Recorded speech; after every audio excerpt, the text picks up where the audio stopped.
কিছুদিন আগে রেকর্ড করে রাখা একটি ব্লগ আজকে আপনাদের সাথে শেয়ার করব। তো ঈদের পর তো রাইসার বাবা আর চাচুরা গ্রামের বাড়িতে গিয়েছিল। তো গ্রাম থেকে আসার সময় কিছু ফলমূল আর সবজি নিয়ে এসেছিল, তো ওগুলাই আজকে আপনাদের সাথে শেয়ার করব। আর আসসালামু আলাইকুম, কেমন আছেন সবাই? আশা করছি ভালো আছেন। তো welcome to my another new blog. গ্রাম থেকে আসার সময় আমার মামা শ্বশুর গাছের কলা দিয়ে দিয়েছে। মামা নিজের গাছের কলা, আর গ্রামের কলাগুলো কিন্তু খেতে অনেক মিষ্টি হয়। আর আমরা এখান থেকে যে কলাগুলো কিনে খাই এগুলো কিন্তু এতটাও মিষ্টি হয় না, মেডিসিন দিয়ে পাকানো, এই জন্য হয়তোবা। আর এই টমেটোগুলো হচ্ছে আমার খালা শাশুড়ির বাড়ি থেকে এসেছে। তো এই টমেটোগুলো একদম অরিজিনাল দেশি টমেটো, অনেক টক ছিল টমেটোগুলো। আর আসার সময় রাস্তার বাজার থেকে বেল নিয়ে এসেছিল, আর হচ্ছে বড় একটা বাঙ্গি। আর এই বেলগুলো এত মিষ্টি ছিল, মনে হয় আমার লাইফে এত মিষ্টি বেল এই প্রথম খেলাম। অলরেডি আমরা একটা বেল দিয়ে শরবত বানিয়ে খেয়ে ফেলেছি, এখনো একটা বাকি আছে। আর সাথে একটা বড় বাঙ্গিও নিয়ে এসছে। আর বাঙ্গিটা দেখতেই তো পাচ্ছেন কি অবস্থা, ফেটে একদম চচির হয়ে আছে। আর মানে কাটাই যাচ্ছিল না, এত বালু বালু ছিল বাঙ্গিটা। আর খুবই মজা ছিল। আমাদের এখানে কিন্তু এত মজার বাঙ্গি পাওয়া যায় না। সাথে নিয়ে এসেছে আমাদের এলাকার বিখ্যাত রসমলাই, কুমিল্লার।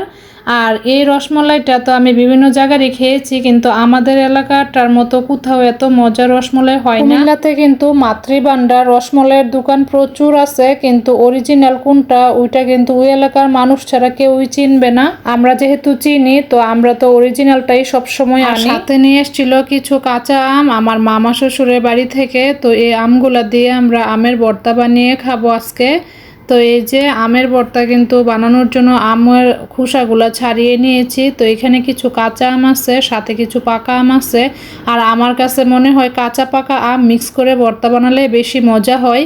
আর আমি আজকে গুড় দিয়ে ভর্তাটা বানাবো। সবসময় তো চিনি দিয়েই বানাই, আজকে গুড় দিয়ে বানিয়ে খেয়ে দেখবো কেমন হয়। আর একটা মজার ব্যাপার কি জানেন, আজকে আমি ভর্তাটা বানাতে বানাতে আমার এত লোভ লাগছিল, আমি কিন্তু বানাতে বানাতে অর্ধেক খেয়ে ফেলেছি। তারপর ভাবলাম যে না, আর খেলে হবে না, ভিডিও তো বানাতে হবে। এমন আমের ভর্তা কার কার পছন্দ কমেন্ট করে জানাবেন, আমার তো খুবই ভালো লাগে। তো আমি তো এই আমের সিজনে অনেক দিনে এই আমের ভর্তাটা বানিয়ে খাবো। আর আজকে যেহেতু গুড় দিয়ে বানিয়েছি আর খুবই মজা হয়েছে, তো আমার তো মনে হয় সামনে আরো যতদিন বানাই গুড় দিয়েই বানিয়ে খাবো। তো আপনারা চাইলে কিন্তু চিনির পরিবর্তে গুড় দিয়েও বানিয়ে খেয়ে দেখতে পারেন, আশা করি ভালো লাগবে। আমের ভর্তা বানিয়ে খাওয়া দাওয়া করলাম, তারপরে এখন কিন্তু রান্না করতে চলে আসলাম। তো আমি আজকে লাউ রান্না করব। তো কিছুদিন ধরেই লাউ রান্না করছি বাসায়, তো দেখলাম যে সবাই খুবই পছন্দ করছে। আর এখানে হচ্ছে টমেটো তেলে ভর্তা বানিয়ে নিয়েছি। তো এই ভর্তাটাও আমার বাসায় সবাই খুবই পছন্দ করে। আর সাথে আমি করলা ভাজি করেছি, সাদা কোনো মশলা দেইনি, শুধু লবণ আর কাঁচামরিচ দিয়ে এই ভাজিটা করে নিয়েছি। আর এই ভাজিটাও খুবই মজা হয়। আর সাথে হচ্ছে বড় রুই মাছ রান্না করেছি। আর এই রুই মাছটাও খুবই মজা ছিল, যেহেতু একদম তাজা ছিল মাছটা, তো এই জন্য খুব মজা হয়েছিল রান্না করার পরে। আজকে ব্লগটি এখানেই শেষ করে দিচ্ছি। পরবর্তী ব্লগ দেখার আমন্ত্রণ জানিয়ে সবাই ভালো থাকবেন, সুস্থ থাকবেন। আল্লাহ হাফেজ।